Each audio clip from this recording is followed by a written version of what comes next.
আজকে ছানার ডালনার ভিডিও তোমাদের সাথে শেয়ার করছি। ভিডিওটি খুবই সহজভাবে তোমাদেরকে দেখাবো। বাড়িতে থাকা দুধ দিয়ে সেই দুধ থেকে ছানা কেটে ছানার ডালনা বানিয়ে তোমাদেরকে দেখাচ্ছি। সাথে নিয়েছি পটল আর আলু। ছানাটি আমি বাড়িতে কেটে নিয়েছি, তবে বাজারের কেনা ছানা দিয়েও খুব সুন্দরভাবে ছানার ডালনা তৈরি হয়। তো ছানাটির মধ্যে এবার দেব 1 চামচ ময়দা, সাথে দেব খুব সামান্য পরিমাণে লবণ। হাত দিয়ে খুব ভালো করে মেখে নিচ্ছি। আর যেহেতু ছানাটি বাড়িতেই তৈরি করা হয়েছে, তাই ছানাটি একটু ঝুরো ঝুরোভাবে তৈরি হয়েছে। তো আমি খুব ভালো করে চটকে আঠালো করে মেখে নিয়েছি।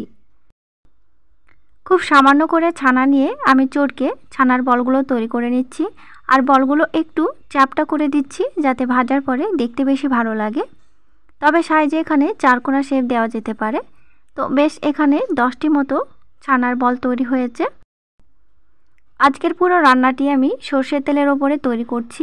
তো চাইলে এখানে সাদা তেলের ওপরে ভাজা যেতে পারে। তো সর্ষের তেলের ওপরেই লাল করে ভেজে নিচ্ছি। আর অবশ্যই একটু লাল করে ভেজে নিতে হবে, তাহলে খেতে গিয়েও ভালো লাগবে, আবার দেখতে কিন্তু ভীষণ সুন্দর লাগে। অবশ্যই একটু ঘন ঘন উল্টে দিতে হবে, খুব তাড়াতাড়ি কিন্তু এগুলো পুড়ে যাওয়ার সম্ভাবনা থাকে।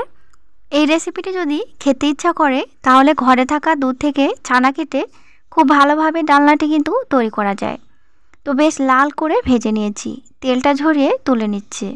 আমার বন্ধুদের কাছে রিকোয়েস্ট করছি, যারা এখনও আমার ভিডিওটি দেখছো অথচ চ্যানেলটি সাবস্ক্রাইব করোনি, তারা চ্যানেলটি সাবস্ক্রাইব করে দিয়ে অবশ্যই সাথে থাকবে। আর সাথে অবশ্যই লাইক, কমেন্ট এবং শেয়ার করবে। তো ওই তেলের ওপরেই আমি আলু লাল করে ভেজে নিচ্ছি।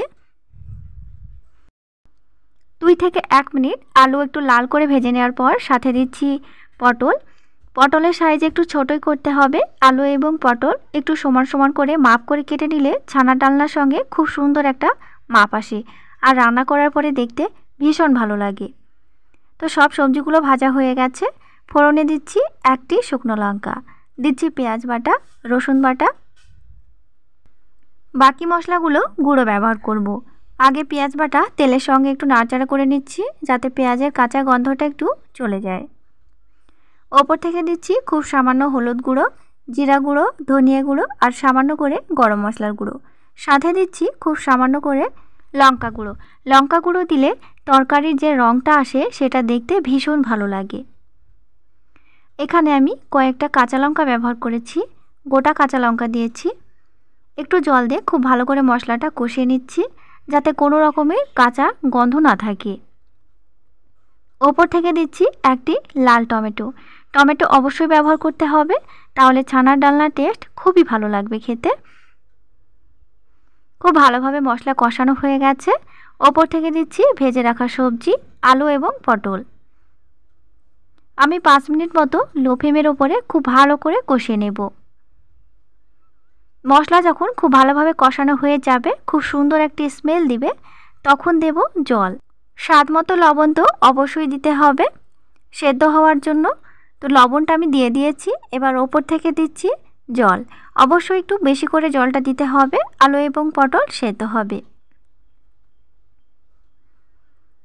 2-1 মিনিট ঢাকা দিয়ে রেখে দেব। যখন একটু ফুটে উঠবে, তখন দিয়ে দেব ছানার তৈরি করা ভেজে রাখা বল। নাড়াচাড়া করে দিচ্ছি। আমি 5 মিনিট মতো লো ফ্লেমের ওপরে ঢাকনা দিয়ে রেখে দেব। ঢাকনা দিয়ে সেদ্ধ করলে সাথে ছানার বলগুলো খুব ভালোভাবে ভিজে যাবে, আর পটল এবং আলু খুব ভালোভাবে সেদ্ধ হয়ে যাবে। ভিডিওটি ভালো লাগলে চ্যানেলটি অবশ্যই সাবস্ক্রাইব করে দিয়ে সাথে থাকবে। সাথে অবশ্যই লাইক, কমেন্ট, শেয়ার করবে। নতুন বন্ধুরা অবশ্যই প্লিজ চ্যানেলটি সাবস্ক্রাইব করে দিয়ে আমার সাথে থাকবে। তোমাদের সাথে দেখা হচ্ছে পরের ভিডিওতে।